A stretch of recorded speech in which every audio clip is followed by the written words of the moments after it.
217페이지입니다.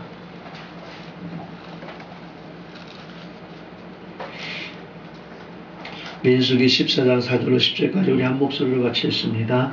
이에 서로 말하되 우리가 한 지휘관을 세우고 애굽으로 돌아가자 하매 모세와 아론이 이스라엘 자손의 온 회중 앞에서 엎드린지라 그 땅을 정탐한 자 중 눈의 아들 여호수아와 여분의 아들 갈렙이 자기들의 옷을 찢고 이스라엘 자손의 온 회중에게 말하여 이르되 우리가 두루다니며 정탐한 땅은 심히 아름다운 땅이라 여호와께서 우리를 기뻐하시면 우리를 그 땅으로 인도하여 들이시고 그 땅을 우리에게 주시리라. 이는 과연 젖과 꿀이 흐르는 땅이니라. 다만 여호와를 거역하지는 말라. 또 그 땅 백성을 두려워하지 말라. 그들은 우리의 먹이라. 그들의 보호자는 그들에게서도 낫고 여호와는 우리와 함께 하시느니라. 그들을 두려워하지 말라 하나 온 회중에 그들을 돌로 치려 하는데 그때 여호와의 영광이 회막에서 이스라엘 모든 자손에게 나타나시니라. 아멘. 오늘 말씀의 제목은 역경 중에 가져야 할 자세라고 하는 제목의 말씀입니다. 사람은 살다가 보면 누구에게나 다 어려운 때가 찾아옵니다. 그 어려움이 너무 심해지면은 사람들은 인생을 체념하거나 좌절하거나 포기해버려서 자살까지 가는 경우가 많은 걸 볼 수 있습니다. 그러나 하나님께서 살아계심을 믿는 우리들이라고 한다면 인생에 어려움이 오고 고통이 오고 그런다 할지라도 좌절하지 말고 체념하지 말고 하나님을 바라보면서 큰 위로와 소망을 가지고 인생을 잘 살아야 될 줄 믿습니다. 성공하는 사람들에게 물어봅니다. 어떻게 성공했습니까? 성공할 때 제일 기억에 남는 것이 무엇입니까? 이런 것을 물어보면 하나같이 뭐라고 이야기하냐면요. 고통이 축복의 원천이었다. 이런 말을 합니다. 성공한 사람들은 고통을 겪어서 고통 이후에 축복을 향해서 나아가는 것을 볼 수가 있습니다. 믿음의 조상인 아브라함에도 보니까 모리아 산에서의 고통이 있어요. 내 이 아들을 과연 하나님 앞에 번제로 드려야 될 것이냐 말아야 될 것이냐 얼마나 괴롭고 얼마나 고통스러웠을까요. 요셉에게는 보니까 형들에게 미움을 받아서 구덩이에 던져서 죽음을 당하게 되고 또 미디안 상인들에 팔려서 노예로 가게 되고 땅굴 감옥에 갇히는 고통이 와요. 그런 고통들을 겪고서야 비로소 총리 대신의 길을 갈 수 있게 됩니다. 다윗도 보니까 대부분의 시들이 보니까 언제 썼느냐 고통의 밤중에 있을 때 쓴 시들이에요. 사울이 자기를 죽이려고 할 때 자기 아들 압살롬이 자기를 죽이려고 할 때 도망자의 길에 올라 있을 때에 하나님 내 구원의 산성 구원의 방패 되어주신 하나님 나를 불쌍히 여겨달라고 기도한 말씀들이 성경 속에 기록이 되어져 있고 요한은 보니까 고통의 밤모섬에 들어가 있을 때에 거기에서 요한계시록을 쓸 수 있는 환상을 하나님께서 보여주셨습니다. 여러분 지금 우리들의 인생 가운데 고통받는 날이 있다고 하더라도 좌절하고 낭망하기 전에 최선의 가장 좋은 날 하나님께서 우리들에게 복 주실 그날을 바라보면서 지금의 고통을 잘 감내해 나갈 수 있는 그런 저와 여러분이 되시기를 주의 이름으로 축원합니다. 오늘 본문은 그러한 사실을 더욱더 자세히 잘 알려주고 있습니다. 이스라엘 백성들이 애굽에서 나오고 난 다음에 가나안 땅을 정탐하잖아요. 각 지파에서 한 사람씩 나와서 12명이 가서 정탐을 하고 왔는데 10명의 정탐꾼이 와서 뭐라고 이야기를 하느냐 그대로 본 그대로 보고를 합니다. 땅은 좋은데 성읍은 너무 단단하고 그 성에 사는 사람들은 안악자손들이라 장대하고 그들 앞에 우리는 마치 메뚜기와 같아서 우리는 갈 수가 없다고 부정적인 보고를 합니다. 그때 많은 이스라엘 백성들이 통곡하면서 모세와 아론을 원망하면서 하나님을 원망하면서 야 차라리 죽는 것이 낫다 차라리 애굽으로 돌아가자고 이야기를 하고 있어요. 그때 여호수아와 갈렙이 일어나서 뭐라고 이야기하느냐 아니라 백성들아 희망을 가져라. 하나님께서 그들을 우리에게 주시지 아니하였느냐 그들은 우리의 밥이라. 오늘 이 여호수아와 갈렙의 모습을 보면서 역경 가운데 있을 때 우리가 어떤 자세를 가져야 될지를 배울 수 있는 줄 믿습니다. 여러분 역경을 만났을 때에 어떠한 자세를 가져야 될까요? 첫 번째 보니까 역경 가운데 있을 때 긍정적인 자세를 가져야 될 줄 믿습니다. 어떤 분이 그런 이야기를 해요. 우리 옛날 어른들 중에 넘어진 김에 쉬어간다 이런 말이 있어요. 아이고 넘어졌네 아이고 재수가 없네 아이고 내 인생은 되어지는 게 하나도 없네 이렇게 말하기 전에 한 번쯤 넘어졌으면 아이고 넘어진 김에 좀 쉬었다 가자, 이렇게 긍정적으로 생각할 수 있는 사람이요 인생을 잘 살아갈 수가 있다고 하는 것입니다. 민수기 13장 30절에 보니까 갈렙도 이야기합니다. 우리가 가나안 땅을 취할 수 있다. 물론 여호수아와 갈렙이 본 것도요 10명의 정탐꾼과 똑같이 봤어요. 땅은 좋지만 성읍은 단단하고 그 성읍에 사는 아낙 자손들은 장대하여서 그들 앞에 이스라엘 백성들은 똑같이 메뚜기와 같은 모습으로 보였을 거예요. 그러나 그래도 갈렙은 뭐라고 이야기하냐, 군사력으로 되지 아니하고 힘으로 되지 않는다 할지라도 그래도 우리는 이길 수 있다. 문제가 생겼을 때요 이길 수 없다고 하는 사람은 그 문제를 해결할 수가 없어요. 이길 수 있다고 하는 사람이 그 문제를 해결할 수가 있는 거예요. 그래서 우리는 인생을 살아가면서 최대한 생각 속에서 마음 속에서 부정적인 생각 부정적인 마음은 다 버리고 긍정적인 생각과 긍정적인 말만 하면서 살아가야 그 인생이 잘 풀리게 되어질 줄 믿습니다. 어떤 의사 선생님 말에 의하면은요 병을 치료하는데 의술보다도 더 중요한 게 뭐냐면 의사들의 말이래요. 말. 아무리 중병에 걸린 사람한테도요 소화제를 주면서 아이고 별것 아니니까 이거 먹고 편안하게 있으라 그러면 그 사람의 병이 난다는 거예요. 근데 별것도 아닌데 아이고 이제 당신은 큰일 났습니다. 큰일 났습니다. 며칠 못 삽니다. 그러면 체풀에 죽어가 버린다는 게 체풀에. 그러니 이 긍정적인 말과 이 긍정적인 삶의 힘이 얼마나 우리들의 인생에 큰 도움을 주는지 몰라요. 여러분 긍정적인 생각을 하면서 긍정적인 말을 하면서 살아갈 수 있는 그런 여러분들이 되시기를 바랍니다. 어떤 연구 결과에 의하면 사람의 근심 중에요 40%는 일어나지 않을 일에 대한 근심이래요. 그러니까 여러분들이 하고 있는 근심 중에 40%는 안 해도 된다는 거예요. 그리고 30%는 이미 지나가 버린 일에 대한 근심이라는 거예요. 지나가 버렸으니 근심할 필요가 없다는 거예요. 그러니까 40%, 30%, 70%는 근심 안 해도 되는 거예요. 그리고 12%는 헛된 상상으로 만드는 근심이래요. 아이고야 비가 많이 와가지고 어떻게 되면 어떡할까. 나머지 18%는 근심하지 않아도 될 만한 잘 자란 일이래요. 결국은 인생을 살면서 근심하지 않고 살아가도 되어진다는 것이에요. 여러분 항상 긍정적인 사람이 되시기를 바랍니다. 어떤 분이 테스트를 했어요. 하얀 종이 한 장 가운데다가 점을 하나 딱 찍어가지고 그 종이를 딱 보여줍니다. 여러분 지금 뭐가 보이십니까? 물어보는데 많은 사람들이 뭐라고 아하! 그 가운데 점 찍은 거 까만 점, 그 점이 보입니다. 이렇게 이야기를 하더라는 거예요. 여러분 그 넓은 종이 안에 왜 그 작은 점만 보면서 그 넓은 하얀 종이는 보지 못하고 살아갔습니까? 우리 인생도 보면은요 좋은 일들이 더 많이 있는데 그 좋은 일은 보지 아니하고 그 가운데 까만 점처럼 찍혀져 있는 그 작고 그 어려운 그 고통, 그 보일까 말까한 그 고통 때문에 인생이 어렵고 힘들다고 말하지 말고요. 그 이외에 더 많이 있는 감사할 수 있는 조건들, 더 좋은 행복한 것들을 보면서 긍정적으로 생각하고 감사하며 살아갈 수 있는 그런 여러분들이 되시기를 바랍니다. 그리고 두 번째로는요. 하나님 중심적인 자세를 가져야 역경을 잘 극복할 수가 있다는 것입니다. 오늘 8절 말씀 보니까 여호수아와 갈렙이 뭐라고 이야기하느냐. 여호와께서 우리를 기뻐하시면 그 땅을 우리에게 주시리라. 이런 고백과 이런 믿음의 이런 신앙이 이런 여호수아와 갈렙의 신앙이 오늘 저와 여러분들의 고백과 신앙이 되기를 바랍니다. 무엇은 일을 하는 데 있어서 하나님께서 나를 기뻐하실까? 내가 하는 이 일이 하나님 즐거워하시고 좋아하실 수 있을 만한 그런 일일까? 이것을 생각해보고 살아가는 사람이 되어진다고 한다면 어떤 역경도 잘 극복할 수 있게 되어질 줄 믿습니다. 계속해서 9절에 보니까 여호수아 갈렙이 두려워하지 말라. 여호와 하나님이 우리와 함께 하신다.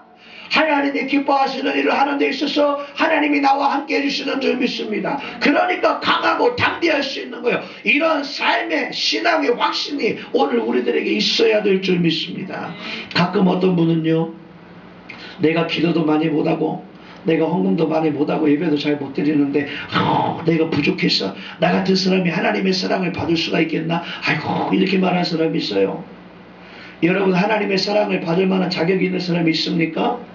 아니요. 교회에 나와 있는 사람들 다 보면 부족한 게 많은 사람들이고 그 부족한 것 때문에 하나님께서 나 같은 죄인을 사랑하시고 나 같은 죄인을 붙잡아 주시는 거예요. 하나님이 나를 사랑해 주시는 것은 내가 자격이 없기 때문에 사랑해 주시는 거예요. 미국의 어떤 한 마을에 인형을 무척 좋아하는 소녀가 있었답니다. 어느 날 그 집에 놀러 온 아저씨가 그 많은 인형들을 보면서 얘야, 너는 그 많은 인형들 중에 어떤 인형을 가장 사랑하고 좋아하니 물어봤어요. 그때 그 소녀가 이쁜 인형, 새 인형, 큰 인형 다 제껴두더니 구석지에 처박혀 있는 팔 하나가 뚝 떨어져 있는 그 인형을 제일 좋다고 그러는 거예요.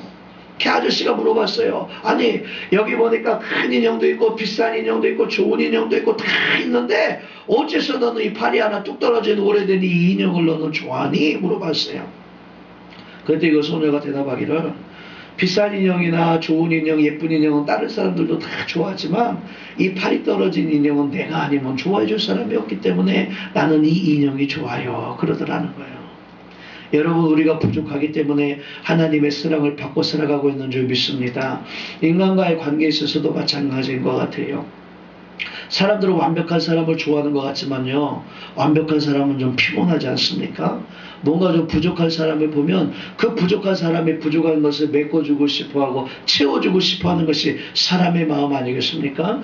하나님의 성품이 그렇기 때문에 우리들도 그런 하나님의 성품을 닮아서 그런 것 같아요. 그래서 예수님도 마가복음 2장 17절에 보니까 건강한 사람에게는 의사가 필요 없다, 나는 의인을 부르러 온 것이 아니라 죄인을 부르러 왔다고 말씀하시고, 가난한 자들, 병든 자들, 죄인들과 함께 하시면서 그들에게 말씀을 전하신 것을 알 수가 있습니다.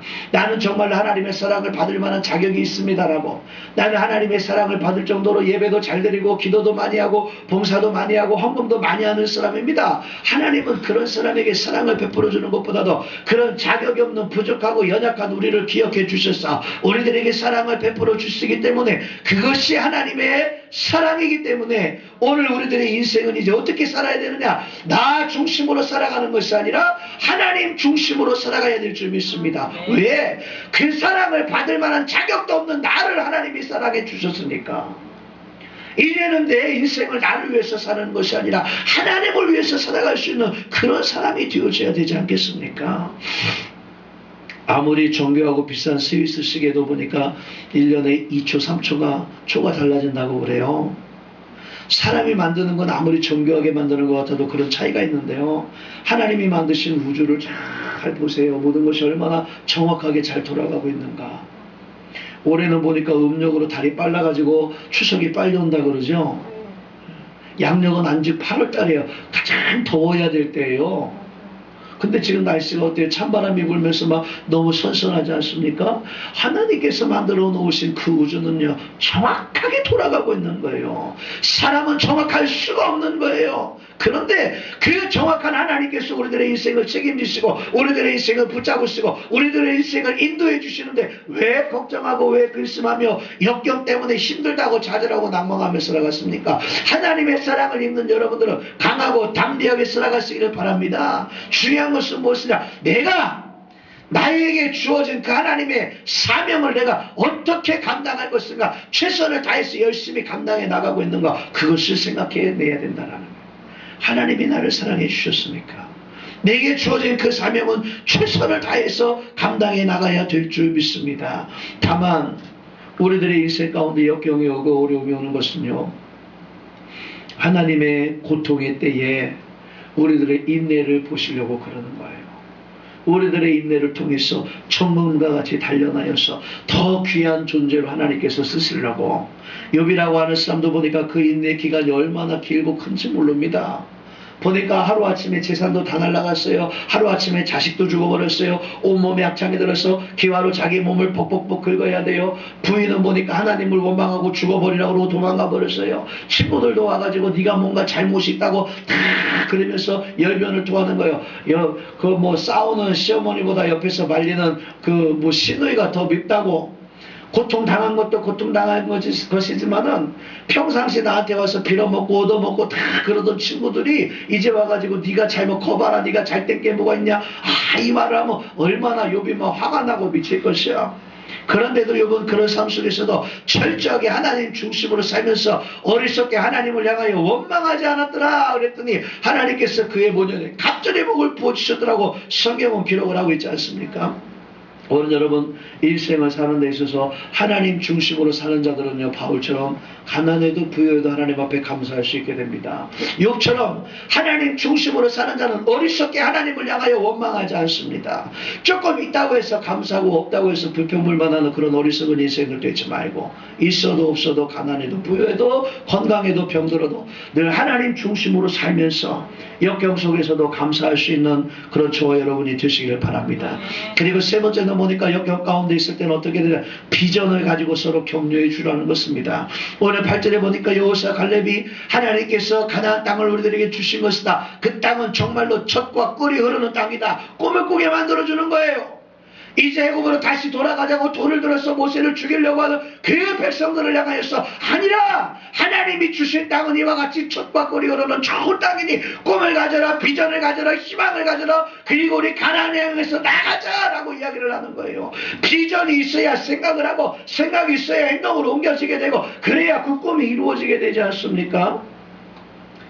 어떤 분이 이런 말을 했어요. 꿈이 있는 민족은 망하지 않는다. 무슨 말이냐, 말을 바꾸면 꿈이 없는 민족은 망한다는 거예요.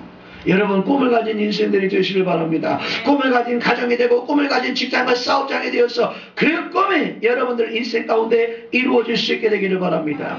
서양 속담에도 보니까 해야 할 일이 있는 한 사람은 어떻게든 산다 그랬어요. 할 일이 있는 사람은 사는데 할 일이 없는 사람은 그냥 죽어버리는 거예요.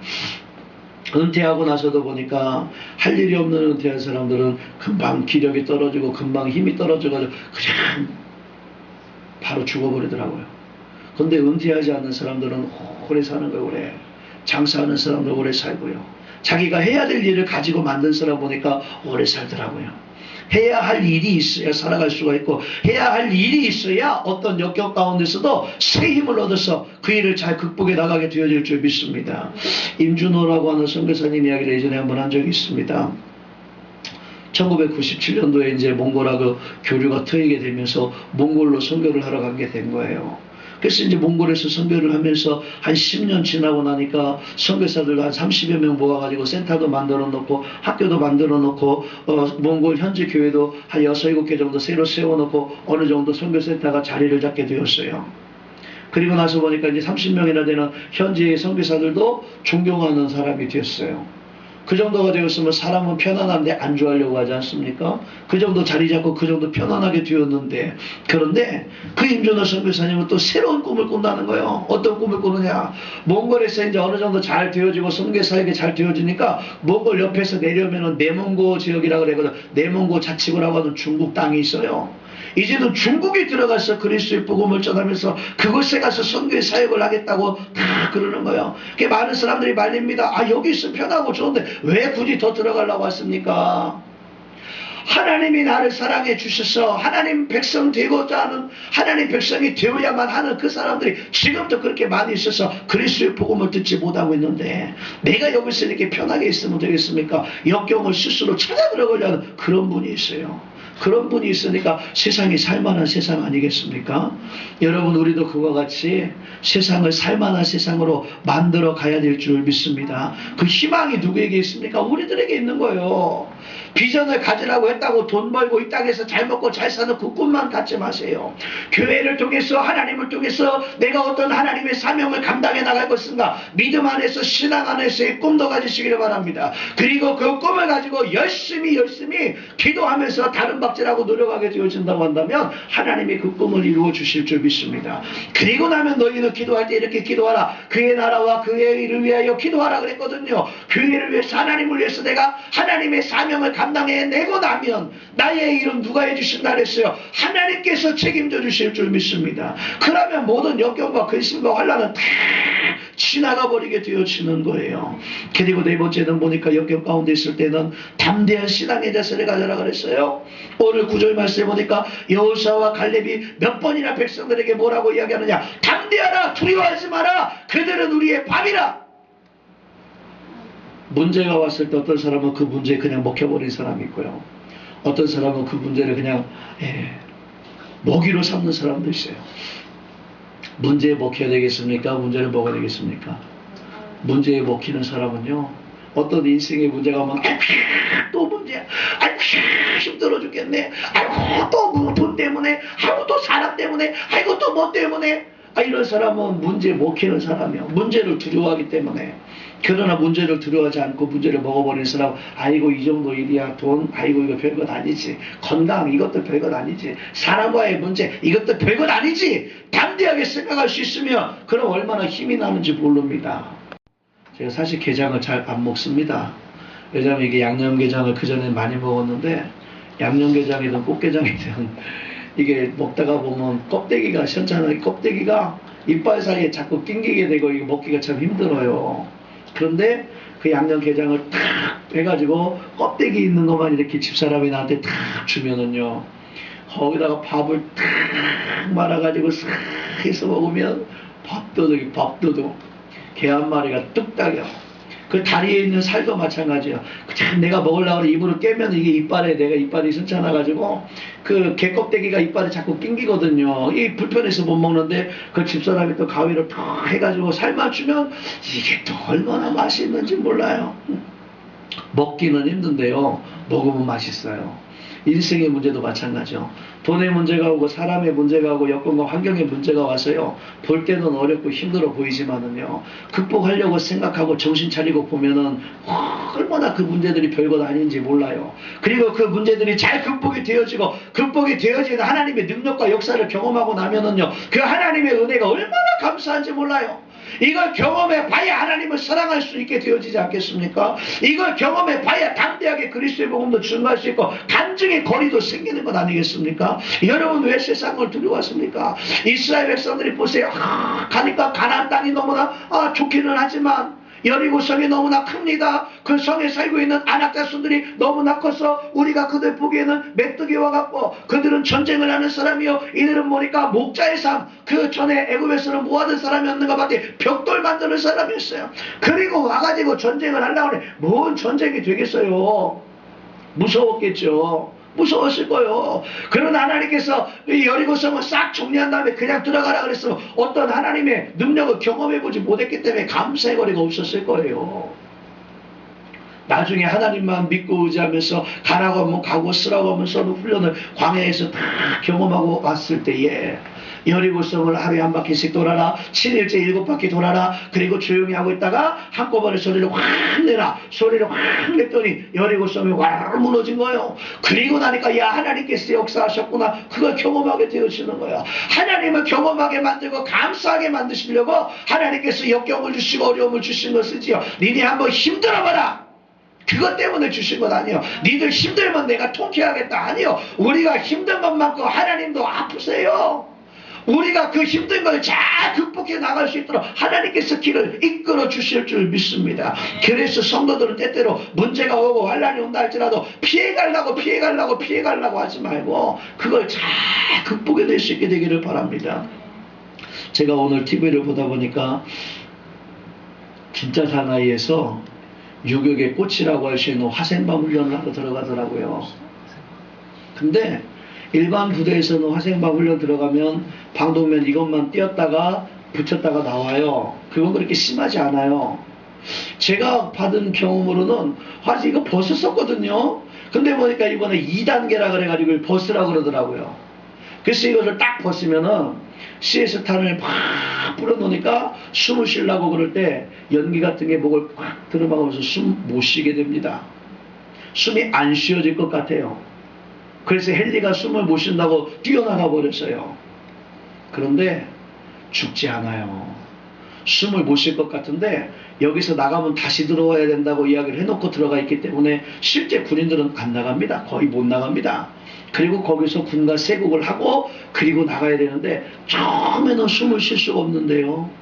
조금 있다가 보면 숨이 조금 쉬어지고 조금 더 하면 숨이 조금 더 쉬어지고 그러다가 보면 숨이 쭉 쉬어지게 됩니다. 물론 코로는 코가 얼마나 많이 나오는지 코로는 숨을 쉴 수가 없고 눈은 막 눈물 나오고 입에서 침이 질질질질질질 나오더라도 있으면 죽지 않거든요. 그런데 그걸 걱정하고 그걸 근심해가지고 못 들어가겠다고 도망가 버리고 그러면은 그 화생방 화생방은 훈련에 불과한 거예요. 무슨 말이냐? 실제 전쟁이 일어났을 때 그거보다 더 심해진다는 거예요. 설마요? 1차 대전, 2차 대전 때 벌써 가스를 다 썼잖아요. 1차 대전, 2차 대전, 1920년, 1940년도에 벌써 화생방 전쟁을 다 하던데요. 근데 지금 안 하겠습니까? 지금도 북한에서 얼마나 많은 포탄들을, 생화탄들을, 화생방탄들을 만들어 놨을 텐데, 그거 훈련 안 하고 어떻게 전쟁을 할 거예요? 총 쏴갖고 전쟁한다고요?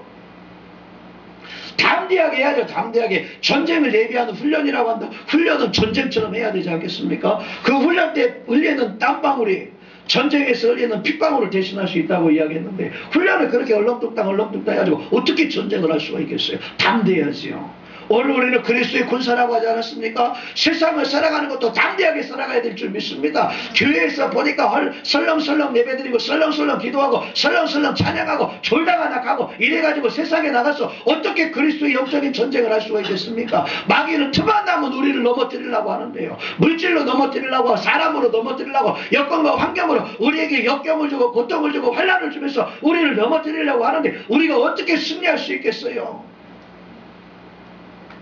요한복음 16장 33절에 보니까 예수님 말씀하시기를, 너희가 세상에서는 환난을 당하나 담대하라, 내가 세상을 이겨노라. 예수님도 십자가에 달려 돌아가시고 채찍 맞으시고 그 고통을 당하시며 돌아가신 것처럼 그 고통이 여러분들에게 없겠습니까? 여러분들에게도 올지도 몰라요. 그 고통이 온다 할지라도, 죽음이 온다 할지라도 그 죽음을 극복하시고 이기신 그 예수님께서 우리들에게 말씀해 주시지 않습니까? 너희는 담대하라고.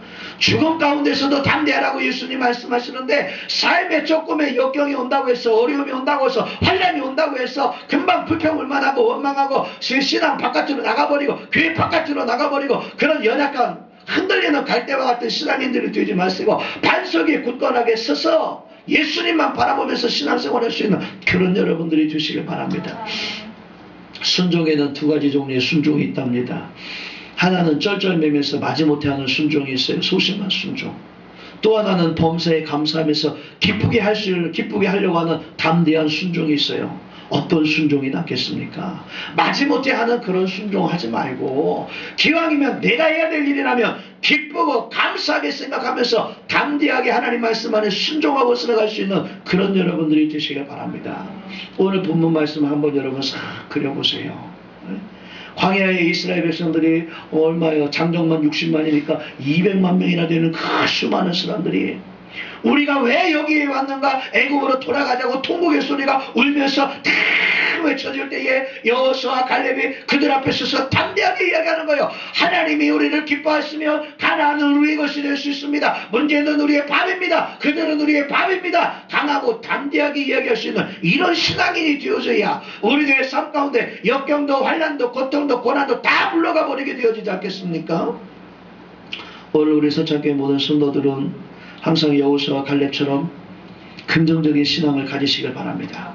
그리고 하나님 중심적인 신앙을 가지시길 바랍니다. 그리고 꿈과 비전을 가지고 격려하는 신앙인이 되시고, 담대한 신앙을 통해서 이제 2014년도 남은 시간 동안에도 모든 역경을 잘 딛고 하나님 주시는 위로와 축복을 받아 누리기 합당한 복된 성도들 다 되시기를 주의 이름으로 축원합니다. 기도하겠습니다. 사랑의 하나님 감사합니다.